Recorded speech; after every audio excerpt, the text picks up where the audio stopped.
కర్ణాటక కాంగ్రెస్ లో కీలక మలుపులు చోటు చేసుకుంటున్నాయి. ఇవాళ తన పదవికి సిద్ధారామయ్య రాజీనామా చేసే అవకాశం ఉంది. ఈ మేరకు ఆయన ఇవాళ గవర్నర్ ను కలవబోతున్నారు. ఇప్పటికే గవర్నర్ అపాయింట్మెంట్ కూడా తీసుకున్నారు. ఆయన రాజీనామా సమర్పణ తర్వాత కొత్త సీఎం ను ఎన్నుకోబోతున్నారు కాంగ్రెస్ ఎమ్మెల్యేలంతా. ఇక అంతా సవ్యంగా జరిగితే ఈ నెల 30న కర్ణాటకలో కొత్త సీఎం ప్రమాణ స్వీకారం చేసే ఛాన్స్ ఉంటుంది. అయితే ముందు నుంచి సీఎం పదవిని ఆశిస్తున్న డీకే శివకుమార్ కు ఈ ఛాన్స్ దక్కే అవకాశం ఉంది.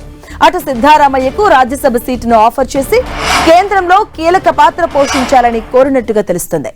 తగిన సమయం తీసుకొని నిర్ణయం చెప్పాల్సిందిగా ఆయనకు సూచించినట్టు సమాచారం. ఇక మరి కాసేపట్లో సహచర మంత్రులకు సీఎం సిద్ధారామయ్య అల్పాహార విందు ఇవ్వబోతున్నారు. అనంతరం సిద్ధారామయ్య లోక్ భవన్ కు వెళ్లి గవర్నర్ కు రాజీనామా పత్రం సమర్పించే ఛాన్స్ ఉంది.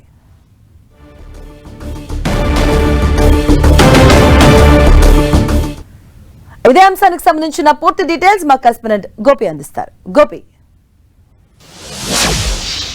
మాధవి, కర్ణాటక రాజకీయాలు ఒక కొలిక్కి వచ్చాయని చెప్పొచ్చు. అయితే పవర్ షేరింగ్ కి సంబంధించి 2023లో అధికారంలోకి వచ్చిన సమయంలోనే 2.5 సంవత్సరాలు సిద్దిరామయ్య, 2.5 సంవత్సరాలు డీకే శివకుమార్ గా అధిష్టానం మాటివ్వడం జరిగింది. ఆ మేరకు మొదట సిద్దిరామయ్యను ముఖ్యమంత్రిగా చేస్తూ అధిష్టానం నిర్ణయం తీసుకుంది. ఆ తర్వాత గత సంవత్సరం నుంచి కూడా డీకే శివకుమార్ వర్గం అంతా కూడా ముఖ్యమంత్రి పదవి పైన ఆయన వ్యాఖ్యలు చేస్తూ ఉండడం చూశాము. అయితే దీనిపైన కూడా సుదీర్ఘంగా చర్చించిన హైకమాండ్ మొన్న జరిగిన మీటింగ్ లో ఈ యొక్క అంశాన్ని కూడా క్లోజ్ చేశారని చెప్పొచ్చు. ఎందుకంటే సిద్ధరామయ్య 3 సంవత్సరాలు పూర్తి చేసుకున్న నేపథ్యంలో డీకే శివకుమార్ తదుపరి ముఖ్యమంత్రిగా నిర్ణయిస్తూ సిద్ధరామయ్యకు కేంద్రంలో కీలకమైన పదవితో పాటు రాజ్యసభ స్థానాన్ని కూడా ఆఫర్ చేయడం జరిగింది. అయితే సిద్ధరామయ్య దానిపైన కొంత ఆలోచించుకున్న తర్వాత నిర్ణయం చెప్తానంటూ కూడా ఆయన వ్యాఖ్యానించిన సంగతిని కూడా చూశాము. అయితే ఈ నేపథ్యంలోనే ఈ రోజు ఆయన ఇటు మంత్రులకు అల్పాహార విందును ఏర్పాటు చేయడం జరిగింది. దీనికి డీకే శివకుమార్ కూడా హాజరవ్వడం జరిగింది. అయితే ఈ యొక్క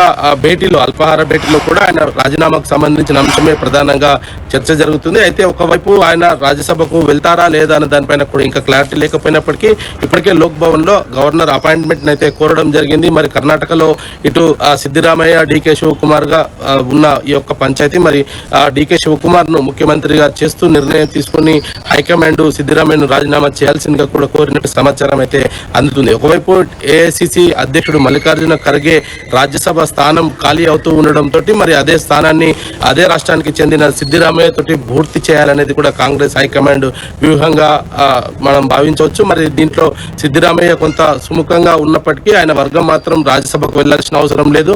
ఒకవేళ ముఖ్యమంత్రి పదవి రాజీనామా చేస్తే తాము ఒక ఎమ్మెల్యేగానే ఉండాలి అంటూ కూడా ఆయన సమీపీలు అయితే చెప్తున్నట్టుగా కొంత సమాచారం అయితే అందుతుంది. మరి ఈ రోజు లోక్ భవన్ లో ఆయన రాజీనామా సమర్పించిన తర్వాత ఎటువంటి నిర్ణయం తీసుకోబోతున్నారు అనే దానిపైన కూడా కొంత సస్పెన్స్ అయితే నెలకొంది. అయితే గవర్నర్ ప్రస్తుతం అందుబాటులో లేరు అనేది కూడా మరొక సమాచారం అయితే అందుతుంది. మరి ఈ రోజు సిద్దిరామయ్య 10:30 రాజీనామా చేస్తారు అనేది కూడా కొంత వార్త వినిపిస్తున్నప్పటికీ మరి గవర్నర్ అందుబాటులో లేకపోవడంతో ఆయన రాజీనామా చేస్తారా లేదా లోక్ భవన్ సెక్రటరీకి రాజీనామా పత్రాన్ని సమర్పించి వస్తారా అన్న దానిపైన కూడా ఇంకా కొంత క్లారిటీ రావాల్సి ఉంది. ప్రస్తుతం అల్పాహార విందుకు సంబంధించి ఆయన నివాసంలో ఇటు మంత్రులంతా కూడా చేరుకోవడం జరిగింది. గోపి, అంటే సిద్ధారామయ్య కుమారుడికి కూడా కీలక బాధ్యతలు అప్పగించడానికి కూడా యోచన ఉన్నట్టుగా తెలుస్తుంది. అలాగే ఈ రోజు సిద్ధారామయ్య ఒకవేళ రాజీనామా చేస్తే కొత్త అటు సీఎం మళ్ళీ ఎప్పుడు ఎన్నుకుండే అవకాశం ఉంటుంది?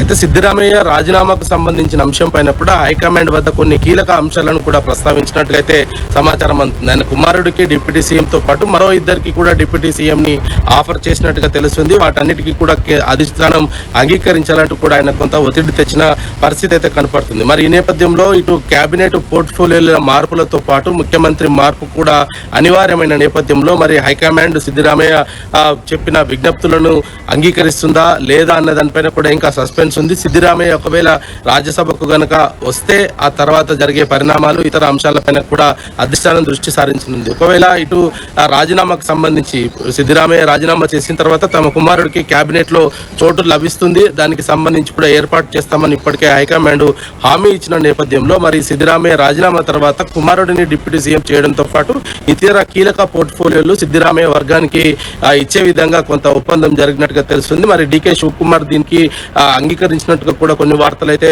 వినపడుతున్నాయి. మరి ఏఐసిసి వర్గంలో కూడా ఇదే అంశాలపైన చర్చ అయితే జరుగుతుంది.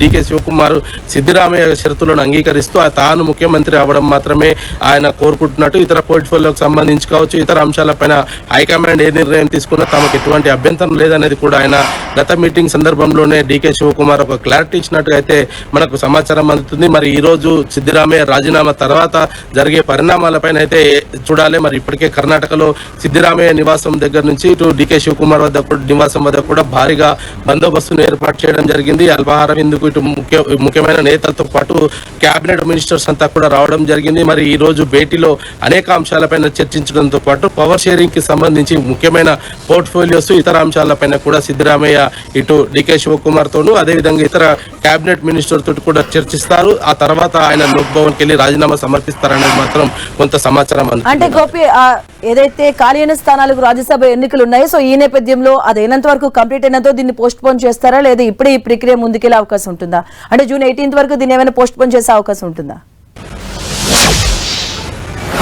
ఖచ్చితంగా ఈ 2-3 రోజుల్లోనే సిద్దిరామయ్య రాజీనామా తర్వాత నూతన ముఖ్యమంత్రి ప్రక్రియ అయితే పూర్తి అయ్యే అవకాశాలు ఎక్కువగా కనపడుతున్నాయి. రాజ్యసభ ఎన్నికల వరకు అయితే ఆగే ప్రసక్తి అయితే కనపడతలేదు. శివకుమార్ కు సంబంధించిన వర్గం దీనిపైన ఇప్పటికే 2.5 సంవత్సరాల తర్వాత, అంటే దాదాపు 6 నెలల పాటు కూడా తాను వెయిట్ చేశాను.